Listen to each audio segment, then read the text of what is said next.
State of the Nation.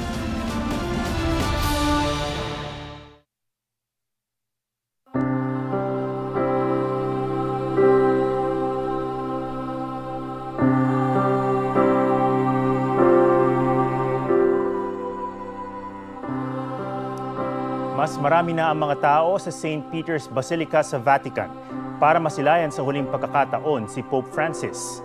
Nakatakda kasing isara ang kanyang kabaong mamayang alas 2 ng madaling araw, oras dito sa Pilipinas. Mananatili namang bukas ang Basilica hanggang mamayang hating gabi, pero mas maagang isasara ang St. Peter's Square para bigyang daan ng mga paghahanda para sa libing bukas.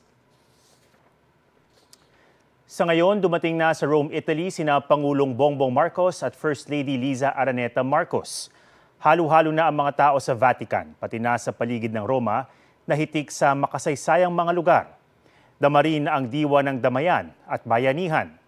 Nasa 3,000 volunteer ang kasama sa mga namimigay ng libreng bottled water sa mahigit 20 lugar sa Vatican mula umaga hanggang sa pagsasara ng St. Peter's Square. Handa na ang magiging puntod ni Pope Francis sa Basilica of St. Mary Major sa Roma. Gawa yan sa marmol na galing Liguria, Italy, ang pinagmula ng mga ninuno ng Santo Papa. Tuloy-tuloy rin ang paghahanda sa St. Peter's Basilica na ilang oras na lang ay isasara na. Ang latest sa paghahanda sa papal funeral sa report ni Vicky Morales. Sa gitna ng public viewing sa St. Peter's Basilica sa Vatican, agaw pansin ang isang madring wala sa pila. Nakatayo sa gilid, tahimik na umiiyak. Siya si Sister Genevieve Jeaning Ross, 82 taong gulang. Malapit siyang kaibigan ni Pope Francis at ilang beses daw nakasama at dinalaw ng Santo Papa. Halos 130,000 tao na ang dumalaw at nagbigay-pugay sa People's Pope sa St. Peter's Basilica. Ang iba, sa Basilica of St. Mary Major ang tungo kung saan ang pang-apat na gabi ng pagdarasal ng Rosaryo sa Santo Papa, pinangunahan ni Luis Antonio Cardinal Tagle. Para sa libing bukas, handa na ang kanyang simpleng puntod sa Basilica. Gawa ito sa marmol mula Liguria, Italy, ang pinagmulan ng mga kaanak ng Santo Papa. Sa Basilica na binibisita niya noong buhay pa para dasalan ang imahen ng Birheng Maria na sa Lus Populi Romani, 7 mga naunang Santo Papa na ang nailibing. Siya rin ang unang ililibing sa labas ng Vatican matapos si Pope Leo XII, mahigit 1 siglo na ang nakalipas. Ilang oras bago isara ang kabaong, tuloy-tuloy pa rin ang paghahanda para sa makasaysayang funeral sa St. Peter's Square. Nandito po tayo ngayon sa St. Peter's Square at sa isang kanto nitong plaza, makikita natin itong scaffolding na itinayo para sa mga miyembro ng media na magko-cover sa funeral mass ni Pope Francis. At eto naman sa isang kanto ng St. Peter's Square, itong area kung saan nagkumpul-kumpulan ang mga broadcast journalists mula sa iba't ibang panig ng mundo. At eto naman sa isang bahagi ng St. Peter's Square, makikita natin itong mga puting tent na ito. Ito yung mga medical tent. May mga paramedic dyan para magbigay ng paunang lunas sa mga nangangailangan nito.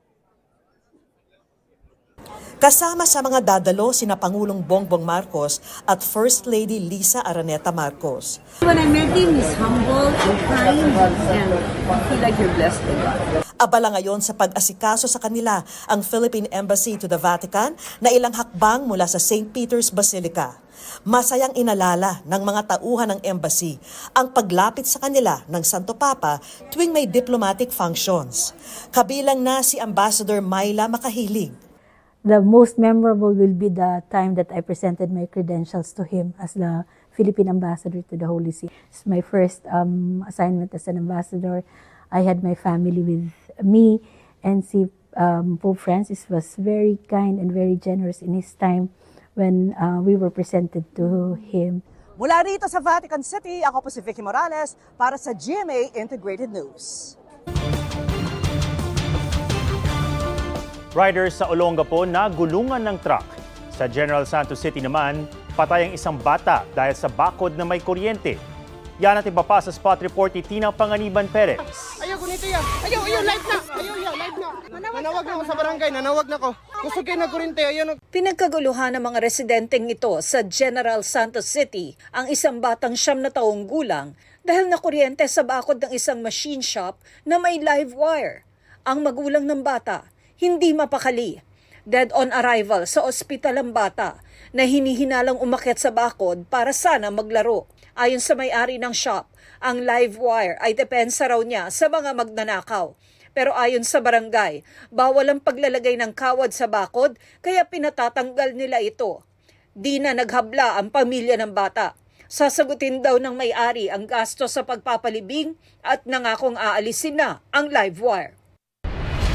Sa Olongapo City, nauwi sa disgrasya ang pag-iwas ng isang rider sa nag-counterflow na motorsiklo. Nawalan siya ng kontrol hanggang sumemplang at nagulungan sa ulo ng dumaang truck. Nangako naman ang may-ari ng truck na sasagutin ng gastos sa nasawing rider. Sa Santa Lucia, Ilocos Sur, nagkarambola ang 3 truck matapos pumutok ang gulong ng isa sa mga ito. Nawalan daw ng kontrol ang driver nito. 2 ang sugatan. Sa Burgos, La Union, bumangga sa arko ang isang bus matapos daw mawala ng preno. Mahigit 40 pasahero ng bus ang naospital. Sinusubukan pang kunan ng pahayag ang bus driver. Tina Panganiban Perez, nagbabalita para sa GMA Integrated News. From Candyland and Sesame Street, Moana-themed naman ang 3rd birthday photoshoot ng unika iha ni Dennis Trillo at Jeneline Mercado na si Dylan. Glammed up din ang parents in their costumes. This is 30. Fierce ang pag-welcome ni Michelle D sa kanyang 30s era.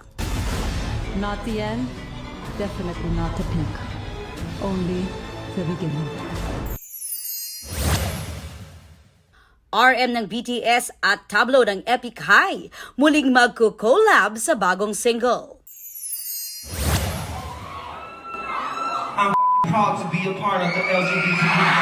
Bay ng K-pop group na Just Be, trending dahil sa pag-come out as gay sa concert sa Los Angeles. Naging inspirasyon daw niya ang kanya raw queen na si Lady Gaga. Aubrey Carampel nagbabalita para sa GMA Integrated News.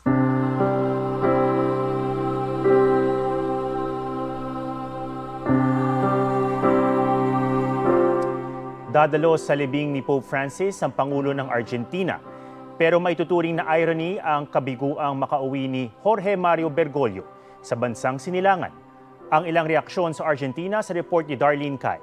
Vobis Gaudium Magnum, Habemus Papam.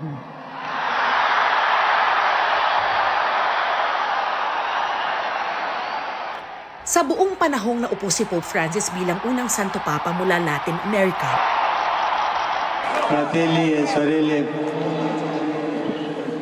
vi lascio grazie tante dell'accoglienza. Pregate per me. mahigit 4 na po ang kanyang international trips.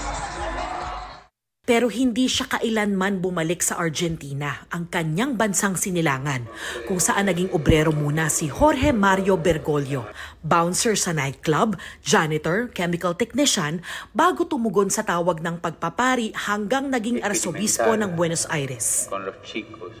Sabay sa buhay ng Santo Papa ang masalimuot na kasaysayang politikal ng Argentina. Ang kanyang hindi pagbisita, nakikita ng iba na pag-iwas sa magkasalungat na political affiliation ng mga leader nito. Para sa iba naman, maaari umanong nag-ugat ito sa kanyang dedikasyong patatagin ang simbahang Katoliko. Ang pag-alis ni Nooy Cardinal Bergoglio noong 2013 para lumahok sa conclave, ang pinakahuling paalam niya sa Argentina. Kahit minsan na niyang nasabing uunahing resolbahin ang mga problema bago umuwi, hindi na yan matutupad. Sa kabila niyan, ramdam din ang pangungulila ng mga itinuring siyang slum pope dahil sa kanyang pagmamahal sa mahihirap.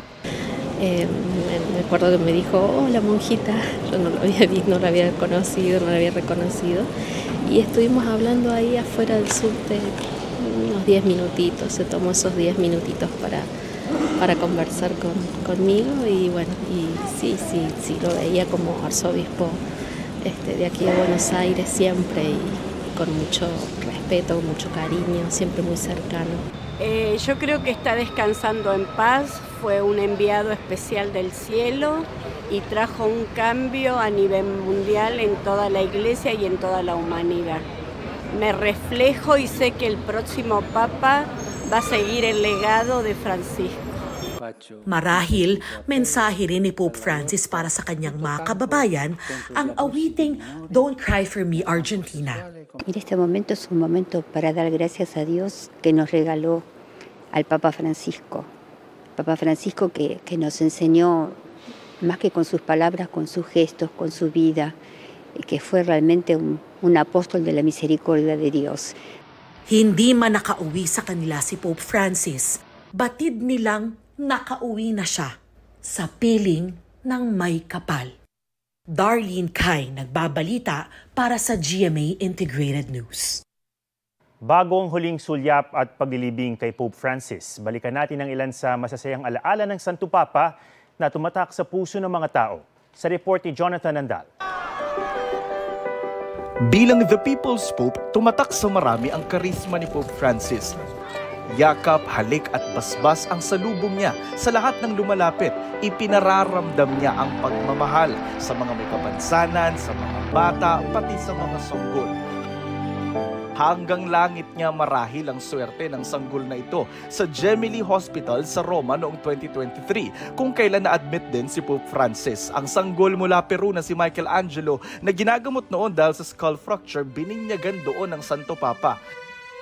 Sa mga pambihirang okasyon, lumalabas ang mga hilig ni Pope Francis na gaya ng ordinaryong tao. Bilang fan ng sports tulad ng football at iba pa, nagpaikot ng bola kasama ng Harlem Globetrotters at circus performers sa Cuba. Anumang regalo bukal sa loob na tinatanggap, mapasombrero o tribal headdress.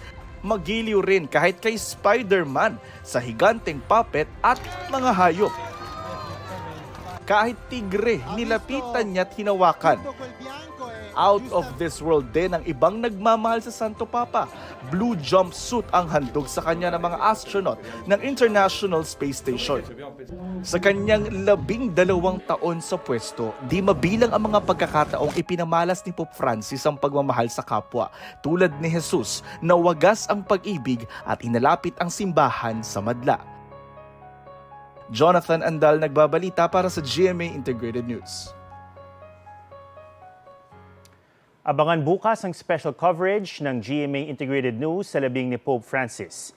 3:45 ng hapon dito sa GTV at sa Facebook at YouTube channel ng GMA Integrated News.